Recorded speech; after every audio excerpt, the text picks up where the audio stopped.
When I was young, I went looking for gold in California.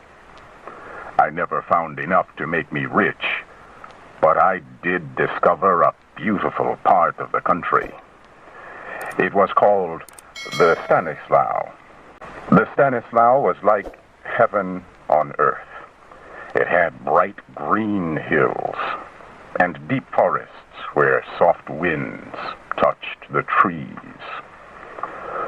Other men, also looking for gold, had reached the Stanislaus Hills of California many years before I did. They had built a town in the valley with sidewalks and stores, banks and schools. They had also built pretty little houses for their families. At first, they found a lot of gold in the Stanislaus Hills, but their good luck did not last. After a few years, the gold disappeared. By the time I reached the Stanislaus, all the people were gone too. Grass now grew in the streets, and the little houses were covered by wild rose bushes. Only the sound of insects filled the air as I walked through the empty town that summer day so long ago. Then I realized I was not alone after all. A man was smiling at me as he stood in front of one of the little houses. This house was not covered by wild rose bushes. A nice little garden in front of the house was full of blue and yellow flowers. White curtains hung from the windows and floated in the soft summer wind. Still smiling, the man opened the door of his house and motioned to me. I went inside and could not believe my eyes. I had been living for weeks in rough mining camps with other gold miners. We slept on the hard ground, ate canned beans from cold metal plates, and spent our days in the difficult search for gold. Here in this little house, my spirit seemed to come to life again. I saw a bright rug on the shining wooden floor.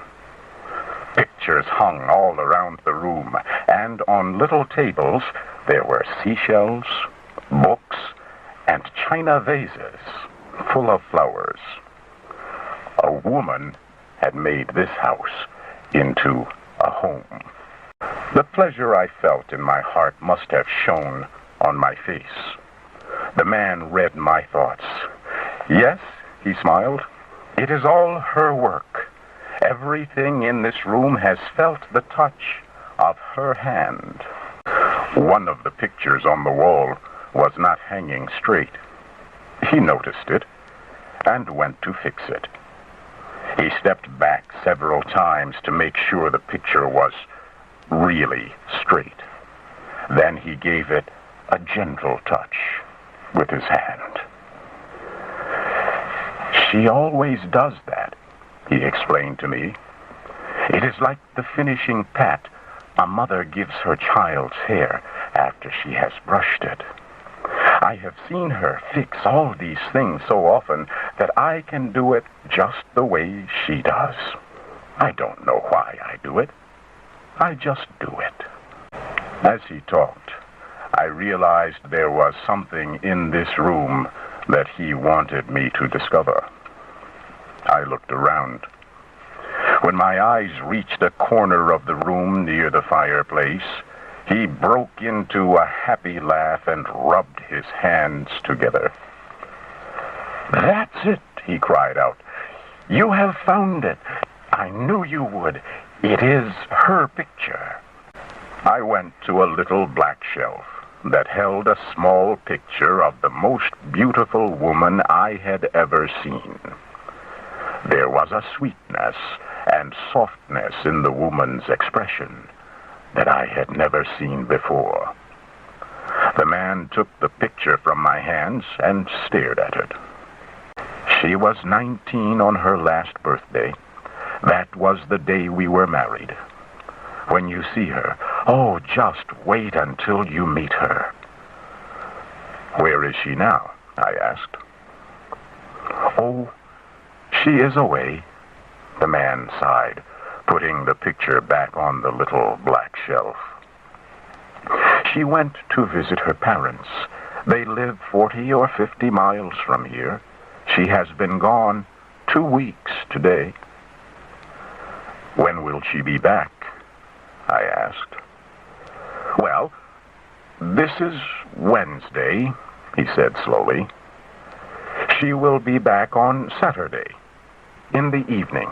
I felt a sharp sense of regret. I am sorry, because I will be gone by then, I said. Gone? No, why should you go? Don't go. She will be so sorry. You see, she likes to have people come and stay with us. No, I really must leave, I said firmly. He picked up her picture and held it before my eyes. Here, he said. Now you tell her to her face that you could have stayed to meet her and you would not. Something made me change my mind as I looked at the picture for a second time. I decided to stay. The man told me his name was Henry. That night, Henry and I talked about many different things, but mainly about her. The next day passed quietly. Thursday evening, we had a visitor. He was a big, gray-haired miner named Tom. I just came for a few minutes to ask when she's coming home, he explained. Is there any news? Oh, yes, the man replied. I got a letter. Would you like to hear it? He took a yellowed letter out of his shirt pocket and read it to us. It was full of loving messages to him and to other people, their close friends and neighbors. When the man finished reading it, he looked at his friend. Oh, no, you are doing it again, Tom. You always cry when I read a letter from her. I'm going to tell her this time. No, you must not do that, Henry, the gray-haired miner said. I am getting old, and any little sorrow makes me cry. I really was hoping she would be here tonight. The next day, Friday, another old miner came to visit. He asked to hear the letter. The message in it made him cry, too. We all miss her so much, he said. Saturday finally came. I found I was looking at my watch very often. Henry noticed this. You don't think something has happened to her, do you? He asked me. I smiled and said that I was sure she was just fine. But he did not seem satisfied. I was glad to see his two friends, Tom and Joe, coming down the road as the sun began to set. The old miners were carrying guitars. They also brought flowers and a bottle of whiskey. They put the flowers and began to play some fast and lively songs on their guitars. Henry's friends kept giving him glasses of whiskey, which they made him drink. When I reached for one of the two glasses left on the table, Tom stopped my arm. Drop that glass and take the other one, he whispered. He gave the remaining glass of whiskey to Henry just as the clock began to strike midnight. Henry emptied the glass. His face grew whiter and whiter. Boys, he said, I am feeling sick.